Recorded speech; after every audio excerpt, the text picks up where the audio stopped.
We are still monitoring the southern sunspots every day until they depart the Earth-facing position.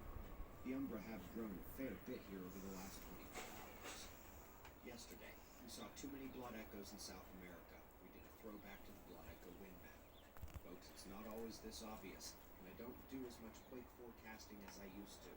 But this is another hit for the long-time veterans keeping the score. Folks, nearly 15 years ago, Catherine got a little Yorkie. His name was Achilles. He taught her what unconditional love is.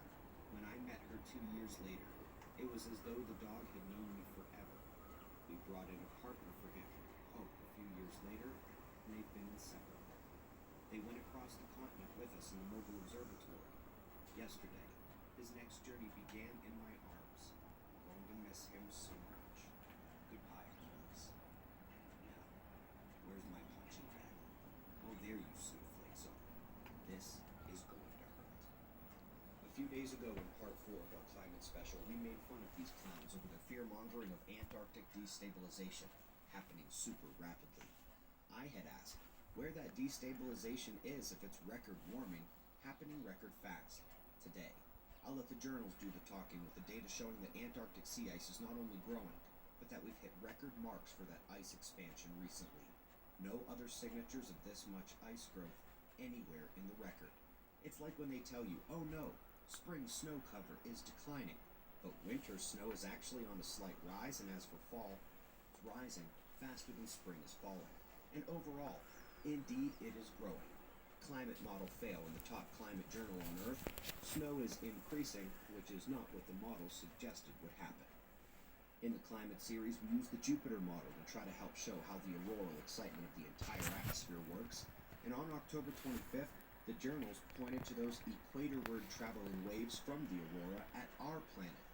We even saw the secondary feature of the red auroral arcs, which do also travel from pole to equator. Today, we dive into how it happens.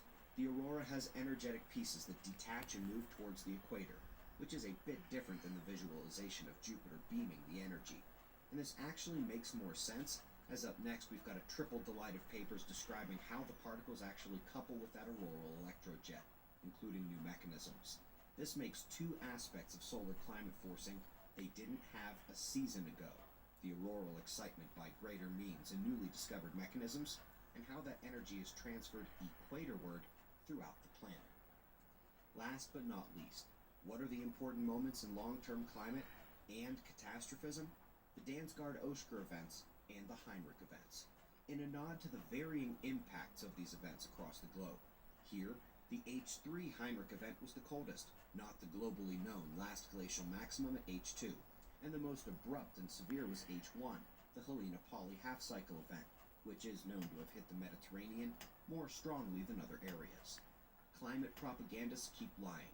The revolution in the journals continues. And folks, did our climate series finish this week and then magically, randomly, these papers come out for the weekend? Or is something else happening here? On this day, as much as ever, we greatly appreciate your support.